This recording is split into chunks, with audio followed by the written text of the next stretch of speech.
Einen schönen guten Morgen aus dem Wunderland. Ich bin Svenno und heute nehme ich euch mit zur Knopfdrückerreparatur.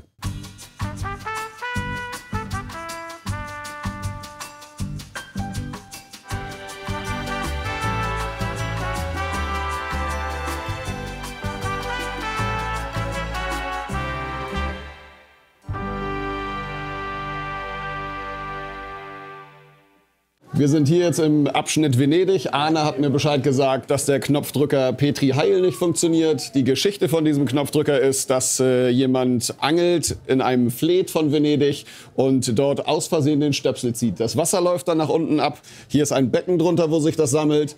Und nach einer gewissen Zeit wird das wieder hochgepumpt. Die Pumpen funktionieren aber leider gerade nicht. Die erste Sache habe ich hier schon gefunden. Hier ist ein Stecker, der hat eindeutig einen Wasserschaden. Ich glaube im Moment aber nicht, dass es das Problem ist.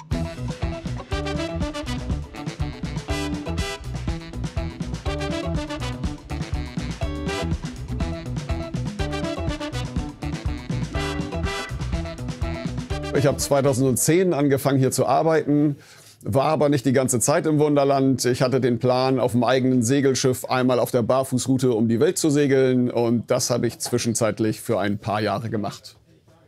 6 Jahre. Zu meinem Job als Mechatroniker bin ich gekommen durch eine klassische Ausbildung. In der Schule mochte ich die Fächer Kunst, Mathe und Physik. Und dann habe ich eine Ausbildung als Energieelektroniker, Fachrichtung Betriebstechnik gemacht. Das Besondere im Wunderland ist ganz eindeutig das familiäre Miteinander. Also man hat hier wirklich einen Haufen cooler, netter Kollegen. Und gerade hier in der Werkstatt, was mir sehr gut gefällt, ist, dass man gar nicht auf einen handwerklichen Bereich beschränkt ist. Ja, hier steht der Lötkolben neben der Airbrush. Wir arbeiten mit Zahnmedizin, dann am nächsten Tag mit Holz. Man kann hier einfach alles machen und wird noch dabei unterstützt, sich in jedem Handwerk fortzubilden. Ich habe mir das Petri Heil Becken jetzt hier an meinen Arbeitsplatz geholt, eine Schale voll mit Wasser gemacht und jetzt werden wir mal testen, die Motoren einzeln, den Stecker tauschen und gucken, wo das Problem ist.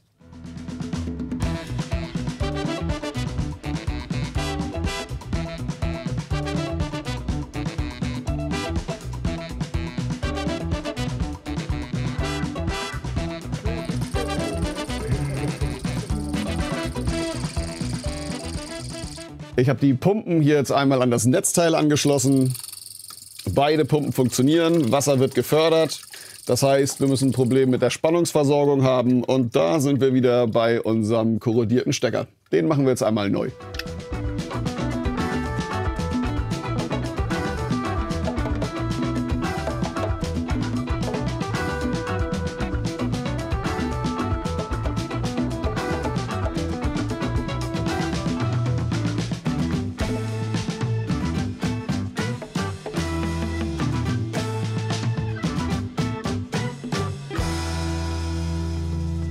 Also die eigene Arbeitsweise verändert sich durch das Wunderland sofern, dass man vor nichts mehr zurückgeschreckt ist.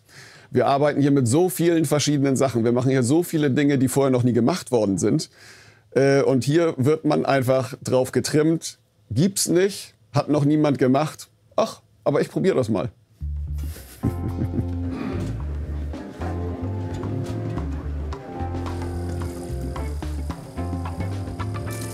Die Pumpen laufen wieder, allerdings merke ich hier jetzt, dass etwas Wasser fehlt unten im Tank. Die Pumpen pumpen kein Wasser mehr, sondern es kommen nur Luftbläschen raus. Deshalb füllen wir das Becken jetzt noch einmal auf.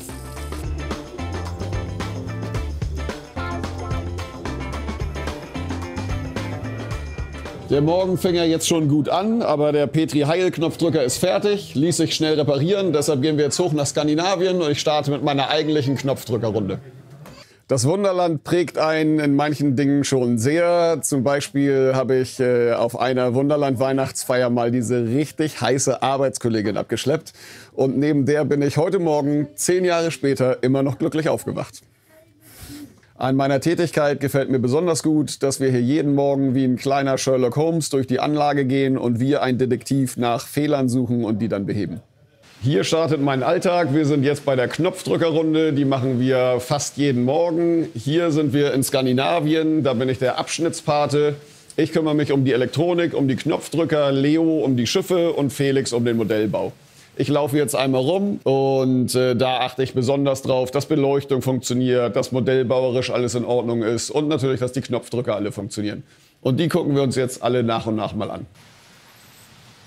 Das sieht gut aus, der Ballon fliegt, alle Bewegungen klappen.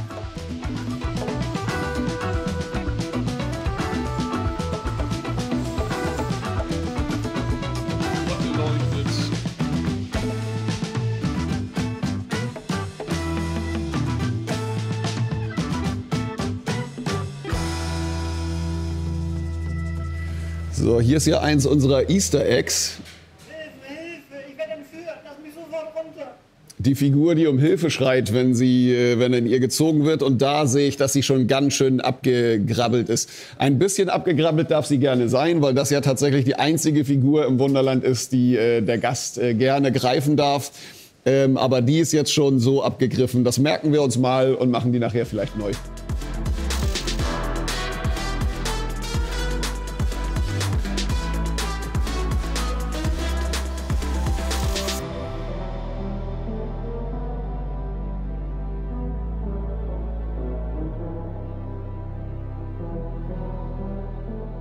Der Morgen startete so gut, bisher hat jeder Knopfdrücker funktioniert und jetzt bei den letzten 6 funktionieren 3 Stück nicht. Die Lorenbahn kommt nicht aus ihrem Tunnel gefahren, der Radlader oben fährt nicht und die Sprengung gibt auch keinen Ton von sich. Ich glaube, ich habe jetzt einiges zu tun. Also die Spezialität bei den Knopfdrückern ist, dass hier ja wirklich schon Generationen von Handwerkern gearbeitet haben. Die Dokumentation ist so bedingt vorhanden. Das heißt, man muss sich auf jeden Knopfdrücker eigentlich erstmal einstellen, gucken, wie hat er das gebaut, was hat er sich dabei gedacht und dann eben ja, es verbessern, reparieren oder was immer unsere Aufgabe auch ist. Bei den Reparaturen starte ich mit denen, von denen ich denke, dass sie am schnellsten gehen. Das wäre in diesem Fall die Lorenbahn, die nicht losfährt. Sollte Spannung kriegen, aber fährt nicht. Das ist auch was öfter vorkommt. Wir reinigen einmal die Schiene, falls sie da Kontaktschwierigkeiten hat. Gucken uns einmal die Räder an. Die könnten auch mal wieder gereinigt werden.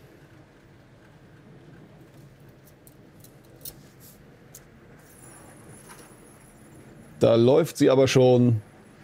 Mit dem Schienenreinigen ist es meistens eigentlich wieder getan. Also diese ganzen Knopfdrücker, die wir hier haben, die machen eigentlich kaum Schwierigkeiten. Die sind wirklich so perfekt und durchdacht von uns gebaut. Also es ist jetzt nicht so, dass ich die Lorenbahn zum Beispiel jeden zweiten Tag reinigen müsste. Dann widmen wir uns jetzt mal der Sprengung. Die ist hier in dem Kasten verbaut. Ist schon mal nicht in ihrer Position. Die sollte eigentlich hier hochfahren bis zu dem Endschalter. Der Endschalter ist in Ordnung. Oh, am Stecker gewackelt und da ging sie. Dann kann es sein, dadurch, dass das große Gewicht hier runterfällt, was auch das Geräusch der Sprengung macht, das bringt die ganze Anlage manchmal in Vibration und vielleicht war nur der Stecker locker. So, wie Sie sehen, sehen Sie nichts. Der Knall ist nicht da, die Blitzbeleuchtung der Sprengung startet nicht. Also das war eindeutig nicht der Fehler. Ich habe das Gefühl, wir müssen die Ansteuerkarte einmal resetten. Das machen wir auch hinter der Anlage. Hier ist einer unserer versteckten Computer und darüber versuche ich jetzt mal die Lichtkarte zu resetten. Vielleicht haben wir dann den Fehler behoben. Hier arbeite ich jetzt mit der von Gerrit eigens geschriebenen Software und die hat einen ganz großen Vorteil für mich. Sie ist einfach völlig logisch aufgebaut. Ich bin nicht der große Computerwurm, aber ohne Probleme kann ich mich hier drin zurechtfinden und die Lichtkarte einmal resetten. Guck mir an, wo die Sprengung ist. Die Sprengung wird gesteuert von dem Modul 25. Dann suche ich mir das Modul 25. In der Modulsteuerung habe ich die Möglichkeit, das Modul zu resetten. Dafür wird das Programm 10 Sekunden unterbrochen. Das machen wir jetzt einmal.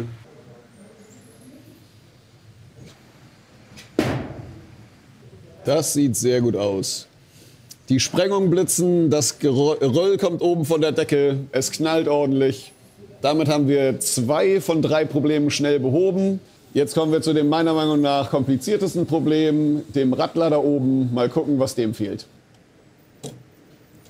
Das Modell selber scheint in Ordnung zu sein. Schauen wir mal, ob Platine und Motor in Ordnung sind. Am Blinken der Platine sehe ich jetzt, dass sie versucht, den Motor anzusteuern. Wenn ich messe, sehe ich, dass sie den Motor auch versorgt mit 5,58 Volt. Aber der Motor dreht sich nicht. Das heißt, wir bauen den jetzt mal aus und gucken dann am Platz, was da falsch läuft.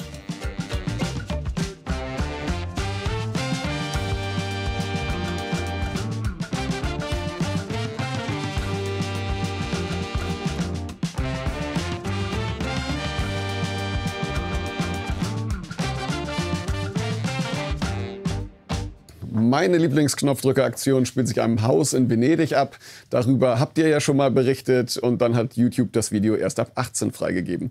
Deshalb kommen wir zu meiner zweitliebsten Knopfdrückeraktion. Das ist das Space Shuttle. Da ist viel Bewegung, da ist geile Beleuchtung, da ist cooler Sound.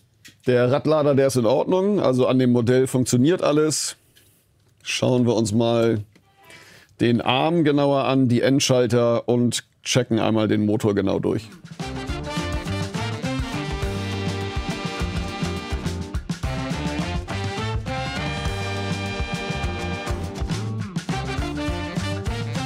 Mein kleiner Probeaufbau hier hat ergeben, dass sowohl Motor als auch Endschalter in Ordnung sind. Die Mechanik bewegt sich auch. Das heißt, wir müssen noch mal hoch zur Anlage und schauen danach, ob der vielleicht irgendwo verhakt war oder ob wir die Motorsteuerplatine tauschen müssen. Das ist bis jetzt so eine Reparatur, die keiner mag. Ja, man guckt es sich an, es funktioniert nicht, man baut es auseinander, findet keinen Fehler, man baut es wieder zusammen und es funktioniert. Hexerei, das müsste es sein. Ende gut, alles gut. Der Fehler war doch zu finden. Es hatte sich so viel Gummiabrieb hier von unseren kleinen Gummiknödeln in der Ecke gesammelt, dass da der Radlager hängen geblieben ist. Das habe ich jetzt sauber gemacht. Jetzt fährt er wieder und schiebt die Knödel wieder in den Kreislauf. Einige lustige Sachen, die wir hier bauen, die entstehen auch ganz klar einfach aus Langeweile. Stefan und ich, wir haben mal für Brasilien 120 Trommler gebaut, die alle einzeln ihre Arme bewegen. Bei Trommler Nummer 100 habe ich dann die Hose weggelassen, ihm einen Schniedel vorne rangeklebt, Schamhaare aufgemalt, ihn auf die Platte gesetzt. Und dann habe ich die restlichen 20 Trommler gebaut. Hier sind wir im Modellbau im Wunderländerparadies. Hier sind sie alle in ihren Regalen und Schubladen und warten darauf, von uns auf die Anlage gesetzt zu werden. Ich suche jetzt ja den etwas korpulenten Hilfe-Hilfe-Mann. Habe ihn auch schon gefunden. Hier oben ist er. Ich werde genau die gleiche Figur wieder nehmen, weil ich ja eine Figur brauche, wo ich die beiden Stifte unten wieder einsetzen kann. Ich nehme jetzt einmal die Stifte aus der alten Figur wieder raus. Bohre ein paar Löcher in den neuen Weintrinker, klebt die Stifte ein und dann setzen wir ihn oben wieder in die Anlage ein.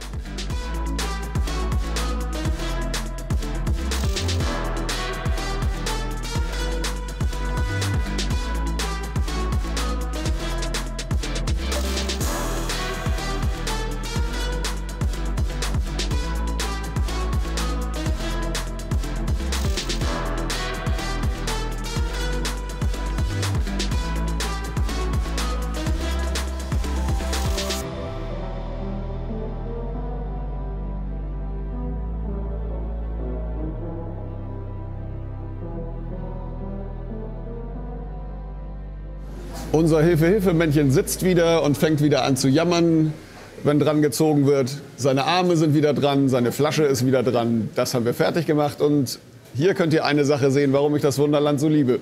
Selbst nach vielen Jahren Arbeiten hier entdeckt man immer noch was Neues. In die Spanten hier unter den Tischen müssen öfter Löcher reingeschnitten werden, damit wir Kabel oder andere Sachen durchführen können. Und hier hat ein Tischler keine Löcher reingeschnitten, sondern Herzen. Und hier drüben sogar eine Eisenbahn. Das war's soweit von mir aus dem Miniaturwunderland. Ich hoffe, ihr hattet Spaß. Wir sehen uns hier mal. Bleibt alle gesund und munter.